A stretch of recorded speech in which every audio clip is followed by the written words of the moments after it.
అందరికీ నమస్తే ఫ్రెండ్స్. నేను ఈరోజు గోదావరిలో ఉన్నాను. గోదావరి పడవ ప్రయాణం అయితే చేస్తున్నాను. చూడండి పడవ ప్రయాణం ఏ విధంగా ఉందో. ఇంజిన్ సౌండ్కి పడవ ప్రయాణం మాట్లాడైతే కుదరలేదు, అందువల్ల అయితే సపరేట్గా ఈరోజు మాట్లాడుతున్నాను. మీరు ఎప్పుడైనా పడవ ప్రయాణం చేస్తే కనుక మన ఛానల్ వీడియోకు ఒక లైక్ వేసుకోండి. నేను గోదావరి గట్టు అంటే ఇది ఖచ్చితంగా చూడండి, గోదావరి పరివార ప్రాంతం మొత్తం చూపిస్తాను. చూడండి నేను గోదావరి దాటుతున్నాను. గోదావరి దాటిన తర్వాత చాలా ఉసుక అయితే నడవాల్సి ఉంటుంది.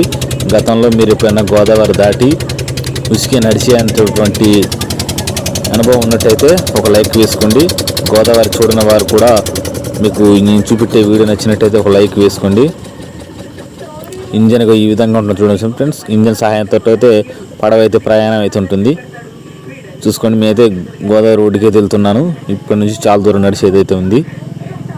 ఎలా ఆగుతుందో మీకు చూపెడతాను. అక్కడికైతే ఇంజిన్ అయితే స్టాప్ అయిపోయింది ఫ్రెండ్స్. చూడండి సైలెంట్ అయిపోయింది. మన ఛానల్ సబ్స్క్రైబ్ చేసుకోండి, లైక్ చేయండి.